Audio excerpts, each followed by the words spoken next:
What's up, everybody, and welcome back to another episode of DT Podcast. How's everybody doing today? I'm trying to work on the intro, guys. I know I'm not Joe Rogan. I know I'm not these big podcasters with these huge pushes in the algorithm. Incidentally, inside 2 minutes, you're not meant to swear, but I don't follow fucking rules. I don't do what you guys want me to fucking do, YouTube. You don't want me to swear inside the first 2 minutes, but these big podcasters don't do that. And then after they do whatever they want, fuck that shit. I'm going to give you guys from start to finish what I say I'm going to give you. And that's raw, unedited push of just DT, Dave's take. I'm going to give you my take on the fucking world. And if you don't like it, turn it off. I'm not going to trick anybody into thinking that this is articulated perfectly or any of that crap. I'm giving you what I think is real. I don't know. That's the longest fucking intro I've ever done in my entire life as a podcaster, guys. I hope everyone is good. How are you feeling today? Let me know in the comments. Hit me with a comment and tell me how you're doing. If you like the podcast, if you like what I'm putting out there, hit the subscribe button, notifications so you don't miss an episode. But yeah, all that fucking shit that a podcaster has to do to get the push. Do whatever you fucking want. I don't care. Whoever listens to it, listens to it. Whoever doesn't, doesn't. Shout out to my boys at Bud Light and the woke liberals of the world. Here's a Corona just for you guys. Dylan Mulvaney, whatever the fuck his name is. Cheers to you, kind sir.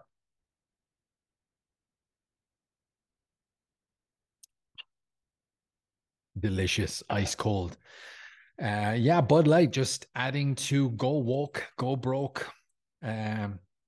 I don't know what's happening with the world, guys. Everyone's trying to be triggered and offended by something, waking up in the morning. What can we be offended by today?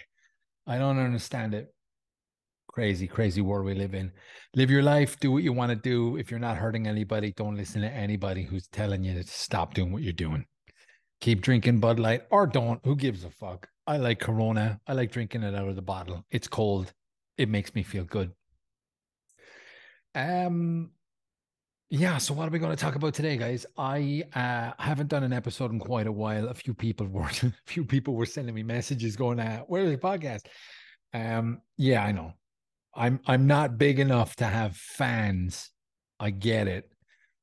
But yeah, I've dropped off for the last few weeks. I've been busy. Easter holidays, work, kids, family life, all the good things that come along with being a responsible adult. And I don't have time to do a podcast, but here I am. Today's Monday. I have a Monday evening free. So let's bang out an episode. I don't know when it's going to post, so let's not play the time game. What's your favorite band? What is your favorite band? Who do you like listening to the most? What music are you into? Are you into a specific genre only? Do you just live in that little sectioned, compartmentalized section of music, or do you venture out into other brands and types of music and different genres? For me, I started with rock and pop, like pop music in the I'm old enough now where I can say the early 90s. But yeah, I didn't start getting into heavy metal until I was 12 or 13 when we moved house. And I remember my dad got a Sky TV package, and on Sky TV there was these two channels, Scuzz TV and Krang TV.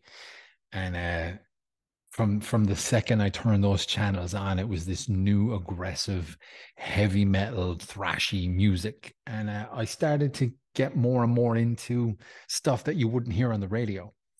And when I was in school, with new friends and stuff, introducing me to different types of music and whatever. One of my buddies, Dara, told me about this band, Metallica. That's what we're talking about today. Metallica. And, I was 13, so I was late to the party. I had no idea what was going on prior to that, nor did I care. And load and reload the albums from the 90s, and then Garage Inc., the cover album they did in 99. I started to get into thrash metal, old school 1980s thrash metal. Now, I had no idea at this time who Slayer was, Anthrax, Megadeth. I had no idea, just Metallica. And I remember hearing things on Krang and Scuzz TV that would later resonate with me, but I became infatuated with Metallica, loving their fast, thrashy beats from the 80s, their slow, thick sound from the 90s, the Black Album, Load and Reload. And yeah, I just became engulfed with thrash metal and everything that Metallica put out there. The sound was different. The sound was thick, big, thick guitars, guitar solos, big, thick, fat basses, big kick drums from Lars Ulrich. And yeah, Metallica fan was born. And then I got a drum kit when I was 13, and just literally listened to every Metallica song and beat out every Metallica song in my spare time in my bedroom until I got good enough to really play the actual hard songs and get a band and practice in reality. And yeah, the Metallica journey has been one of many, many adventures. But yeah, Metallica get a lot of shit, and I don't know why, because they're very, very successful, and people make fun for some reason nowadays, make fun of success. I don't know what the fuck is everyone's problem. What do you think about Metallica? It's one of the main reasons I'm talking about them today. I haven't done a podcast in a while, and I wanted to do an episode on something I'm familiar with, something I don't need to sit and do research on and get facts and figures. What do I know most in this world? Music. What do I know most in music? One of my favorite bands, Metallica. Like, I listen to blues and jazz and like all different types of music, but when I zero in on that nuclear part of how my music journey started, it's Metallica.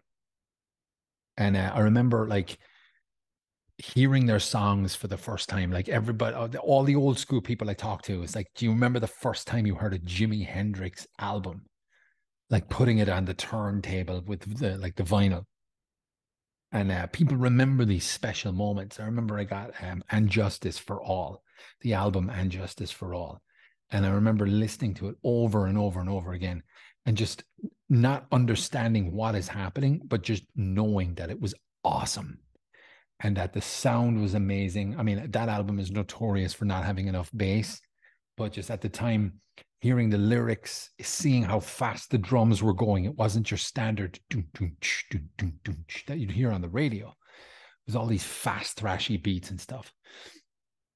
And, as I said, a Metallica fan was born. And then cast my mind way forward. Like, I had not been going to a lot of concerts in my late teens because not a lot of things come to Cork, where I'm from. You'd have to travel a lot at the time to go see a concert that would be of any interest to anybody. Dublin. Fucking hate Dublin. Jesus Christ. And Metallica were playing in Dublin in 2004, and I got tickets. And I was terrified, being like, I'd never been in a crowd, 65,000 people or something like that. I was terrified because I'm this, small dude from Cork, never properly been to Dublin and been out drinking and, with some friends, but I was nervous.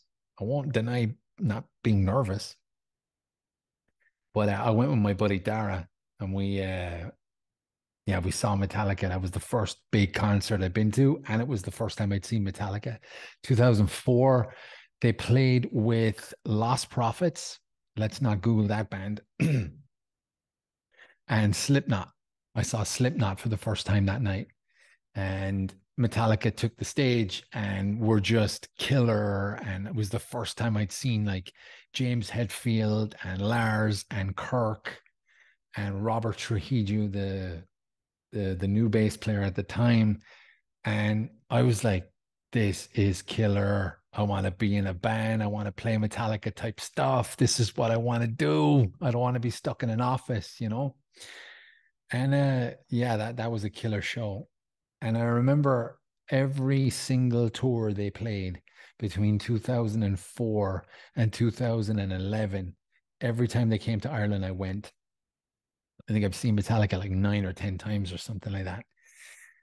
And yeah, they played. What is it about Dublin? Like, I know I'm biased here because I don't like Dublin. I fucking hate the place. Some nice people there, but I hate Dublin. Jesus, I hate it. It just makes my blood boil thinking about Dublin and the fact that it's the capital of Ireland. Um, what is it about going to a show in Dublin where they put the venue in the most unaccessible? Is it inaccessible? Unaccessible. I don't know. Non-accessible. You can't get to the venue without traffic for 2.5 hours. You can't get there by public transport. You can't get there by foot. I saw ACDC in Punchestown Racecourse. No buses going, no trains. Cars, you're going to be in fucking 4 hours of traffic. But I saw Metallica in the RDS and in Marley Park. Where else did I see them? I don't know. But I just remember being really drunk or really hungover going to and coming from the show and just being miserable, cold, tired, wanting my hotel room, wanting to not be in this traffic jam or walking for 3 hours to get back. But yeah, some beautiful moments with some wonderful friends too. I remember one specific time, or every time you go to Dublin, you got to go to it's the Brussels. It's a nice, classy place, but in the basement of that bar, it's like a dive rock bar, like a little cellar, and they play all cool music. And you go on night before the show, and you get toasted, and you like sneak back to your hotel room, smashed at 3 o'clock in the morning, and for some reason, and this is what I like about concerts nowadays, you couldn't buy the golden ticket, the golden circle ticket. You couldn't buy it. It was the first 2,000 people at the venue get a pit pass, and you get like a little sticker. And yeah, getting there hungover at like 8 in the morning, not getting your pass until 12 or 1 o'clock. Doors open at 3. First band is at 5, and you've been hungover this entire time. You want to be with people you get on with, because short fuses, let me tell you, are we under attack? Hopefully it's just a military plane. But yeah, I remember some horrible hangovers in the queue for Metallica because I wouldn't have enjoyed it if I didn't get the pit pass. I like to be right up the front. But yeah, some beautiful moments in Dublin, seeing Metallica when I was, early 20s, 2004, yeah, early 20s, 2004, 6, 7, 8, whenever it was. One specific couple of shows that I saw Metallica. I went with a couple of friends. We went to Belfast. We drove from Cork, south of Ireland, to Belfast, Northern Ireland. And it was 2 nights in a row, Metallica, Belfast, what was the name? The Odyssey Arena in Belfast City Centre. Metallica, 2 nights in a row. Phenomenal. I thought about that a lot during the pandemic because I was like, 2 Metallica nights in one. Oh, crazy stuff. That was an unfortunate night. We get there, and first night we're right on the barrier because they played in the round in the arena. And second night we're up in the stands sitting down, well, standing up for the show, but we had seated tickets, and it was great because obviously alcohol flu that couple of days. So it was nice to sit and not have, be pushed around the place by a load of drunken teeny boppers. The first night in Metallica in Belfast, I'm right on the barrier. It's right after like One or Fade to Black or something really cool, like old school. And there's this scene in Cunning Stunts, their DVD, where Lars goes right up to the guys on the barrier and starts looking at them to hand them a stick. And I'm looking at Lars. I'm like, give me the stick. I'm a fucking drummer. Give me the stick. And he tries to throw it out in my direction and it drops. And then the security guard who we'd been having banter with for like the last 2 hours picks it up and hands it to me. And I got Lars Ulrich's drumstick from Belfast 2010. And I've kept it with me. It is my prized possession from a Metallica show. Still got his tape on it. And what I love most is from when he hit the cymbals. You can't really see it on the computer, but yeah, this is really cool.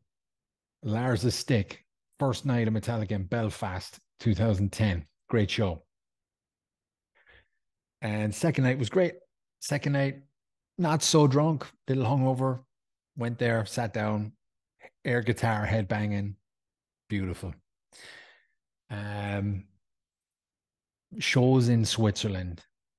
No disrespect to my Irish compatriots, but shows in Switzerland are way more organized, way more punctual, way more accessible. I saw Metallica quite a few times here. I saw them in the Basel Arena, the stadium. I saw them in Geneva at the Palexpo, 20,000 seater, whatever it was. It was like a little box room essentially. The sound was terrible, but when you're at a Metallica show, it's still good. Saw them at Zurich Letzigrund Stadium. Funny story about the Letzigrund Stadium seeing Metallica. So I've got a select few friends, Dan, Nicholas, my crew, and when tickets are available, you want to go online and get the best tickets. And if you're prepared to spend the money, you want to get the best tickets, right? So we got like the best tickets front of stage. I think it was like something like $230. And we got the tickets. Everyone's happy.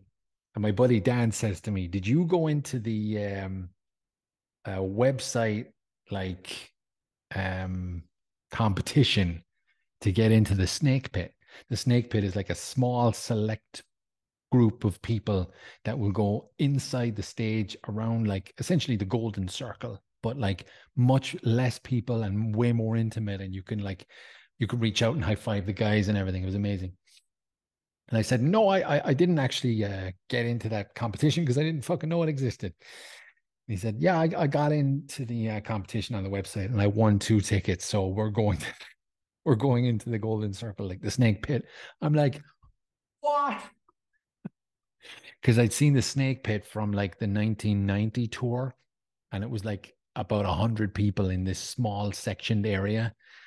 And yeah, I don't like taking my phone out anymore, taking videos of the show. I like to enjoy the show. I've got like a shitty little concert phone, just in case. I don't even bring my phone to concerts anymore, just like an emergency phone, I guess. But on this occasion, I'm like, I am this close to James Hetfield right now. I gotta take a picture, and I gotta take a video. And when they were recording it, I could see they were recording it, and they released some videos on the tour. And I remember looking at some of the videos, knowing where I was and what I was wearing. I'm wearing like a little red Swiss hat just to see if in pictures, if search the hashtag the next day, you can find yourself very easily. Sure enough, there I am. Did you miss it? Let's play it again. It's from Metallica on their actual YouTube channel.